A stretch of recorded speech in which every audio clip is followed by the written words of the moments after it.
everyone, and welcome to the second session of our Advent program. My name is Azomta Ogulebo, and here with me is Given Walia. Last week, you met our sisters, Sister Sandra and Yvette. We are all novices with the Religious Sisters of Charity. And this week, dear viewers, we are in the second week of Advent season, and we get to light our second candle on our Advent tree, which is the candle of love. Yes, this is exactly what Christmas is all about, love. It's a season where we show love to our friends, our neighbors, our family members, to those around us, and also to the poor. Christmas indeed is a season of love. And talking of love, Sister Samta, let me just quote this verse from St. John's Gospel, which is John 3, verse 16. For God so loved the world that he gave his only begotten Son, that whoever believes in him shall not perish. So this is a great mystery, the mystery of God's love. And just to look at this mystery, let me just take you to our Christian tradition, the Jesse tree. And this is what we call the Jesse tree. And here we have our symbols. We shall be telling you about the ancestors of Jesus, showing you the symbols, and then placing it on our Jesse tree. And to begin with, dear viewers, we are just asking for a few minutes to stay with us as we take you through this ancestral lineage of the Jesse tree. And talking of the Jesse tree itself, the Jesse tree is actually the ancestral lineage of our Lord Jesus Christ, the family tree of Jesus Christ. And talking of the word Jesse, it comes from the father to David, who was Jesse. And as we all very well know Jesus Christ to be the son of David.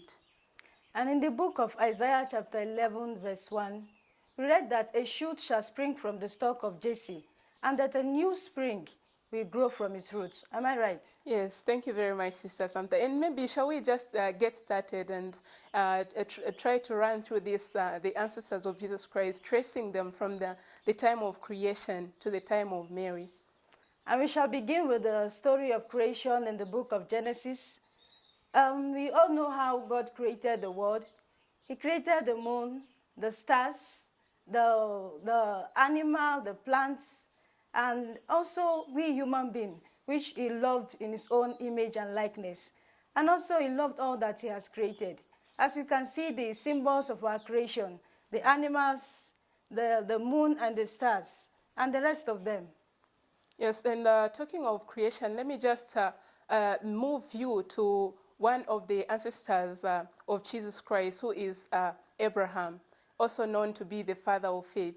And for Abraham, we actually picked the symbol of the tent, which symbolizes God's love for his people, and that God would never abandon his people or would never let his people go astray on the journey of salvation. And Sister Samta, the symbol, yes, please. And here we have the symbol of Abraham, the tent. I'll place them for you to see here. Thank you. And our next ancestor is Isaac. Isaac was the son of Abraham. And the symbol we have here is the knife and the altar, which symbolizes Abraham's trust in God.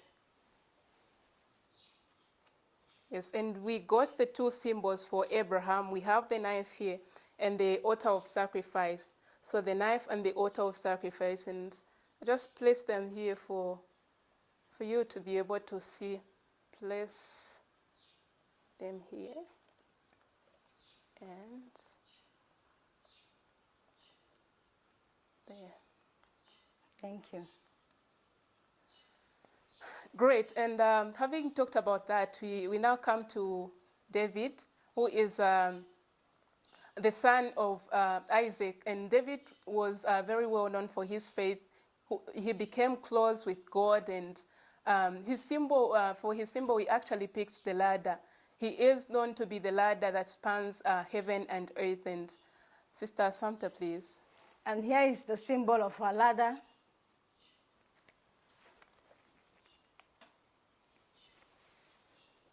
Yes, thank you. We now move you into Moses. Moses was a great leader. He led the people of Israel from slavery to freedom. And for the symbol, Sister Given, what do you think would be our symbol? Well, Sister Samta, we can use many symbols when it comes to Moses and many other ancestors, but in this case, we just picked the 10 Commandments. But we could use anything, something like the burning bush and many other things, but we picked the 10 Commandments. And remember, this is what we have lived up to even to date as Christians. And so we picked the commandments, and I place it here. Our next ancestor is Jesse. Jesse was a shepherd. He was the father of David. And the symbol we are going to use is the shepherd's staff. Yes, and always remember, this is the shepherd's staff, and just remember, this is the one named after this Jesse tree. He is the Jesse, and I place his symbol. Oh, goodness, where can I place it? Okay, just place it here. Great. Thank And you. also, And maybe let me just move you down to David. Okay, thank you. We also have David as the ancestor of Jesus. He was a great hero among his people. And also we are familiar with the story of how he killed Goliath. And this is why we use the symbol of the sling to be for David. Yes, and for the symbol, this is the symbol that we picked. And remember, he was so courageous as a boy and so great as a leader when he grew up. And just place him down here. And so, dear viewers, we have been running through the ancestors of Jesus Christ. We have been talking, but if you have noticed all along, it has been men, men, and men. Yeah. Something has been missing. I think you're right. Of course, we have not talked about a woman, sister, right, Sister Samta? Right. Yes, and women are as very important as men. And so even as we run down through the ancestors of Jesus Christ, women, I feel women too need to be a part of this. Yeah. And I feel women like Rebecca, Sarah, Judith, Esther, all the, and not forgetting Ruth, all these women were so courageous and so daring, especially in times when their people were in great danger. They did great things, they promoted justice, and they preserved and protected life. And for that reason, we actually picked the well as the symbol of the women, which is, as we all very well know, the well is life-giving, and hence the symbol of the well. And here is the symbol of our well. Thank you. And among the ancestors of Jesus, we have the priests and the prophets. These priests and the prophets, they help to prepare the way for Christ's coming. And here we have the symbol of the scroll. This scroll represents the gift of God's word and his ways. Yes, and for the scroll, we got this symbol for you, dear viewers. And remember, the scroll, then whatever the prophets prophesied was taken down onto the scroll. And for now, this is what we have as the Bible. Yeah. And I just place it here. Yes, and now, may I just move you, dear viewers, to a generation, a mile further from the Old Testament to the New Testament, actually. And talking about the New Testament, we look at John the Baptist. John the Baptist, who is very well known to be the herald of Jesus Christ, who preached the repentant message, who proclaimed the coming of the Messiah, and who baptized people, having done so. And John the Baptist was the cousin to Jesus Christ, and as we all very well know, born of Elizabeth, and Elizabeth was Mary's cousin. And so John the Baptist was known for his baptism, and for that reason, we got for the symbol, we got the jug, which is the jug of water for his baptism. And here is a symbol of the jar of water. And I remember, John the Baptist baptized Jesus Christ. Thank you for that point, Sister Samta. You're welcome. Of course, we all know Joseph, who was the husband of Mary and the foster father of Jesus. Joseph took good care of Jesus, protected him, and also Joseph is also a carpenter. The symbol we are going to use for Joseph is the carpenter's tool.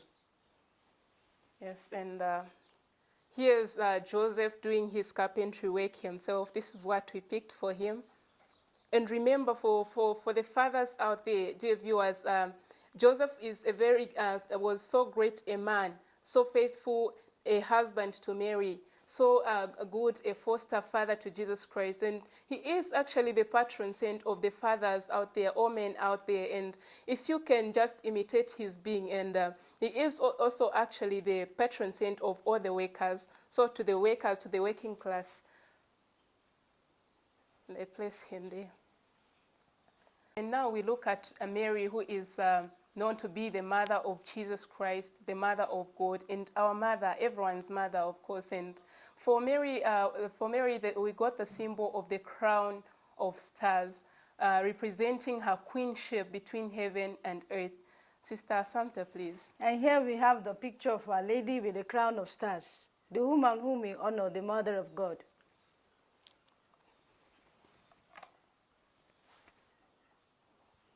Yes, thank you very much. And so, dear viewers, we have been running you down through the ancestral lineage of Jesus Christ. And remember, you too can do like we were doing, and you can actually come up with a tree shrub like we did, as simple as this. And if not, you can just draw up a tree, just a tree on the board, and you can use many other means. But however, having said so, these are just some of the ancestors of Jesus Christ. We have not said all of them. We have not looked at them all. We have left a few other important ancestors of Jesus Christ. But however, you can look them down on internet, or you can look them down in the Bible and all that. But this is all we had for you just with the interest of time. And dear friends, we'd like to invite you as we sing this popular Advent hymn, O come, Emmanuel. O come, Emmanuel, and ransom captive Israel, that mourns in lonely exile here, until the Son of God appear. Rejoice, rejoice.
thank you very much, dear viewers, for having stayed with us. And remember, this has been the second week of Advent season, and we lit the candle of love, and we have been looking at the ancestors. We have been tracing the ancestors of Jesus Christ, and remember, we have done all these things just to prepare these exterior things, just to prepare us interiorly. And as we do all these things, let us always remember Jesus is the reason for the season. And so thank you very much. This has been Given Bwalia and Azomta Ogulebo. Bye-bye. Bye. This program was brought to you by the Novices of the Religious Sisters of Charity. If you want to know more about us, please contact the Vocations Director on 0978 55 5701, 0978 55 5701, or email felistasnyorongo@yahoo.com.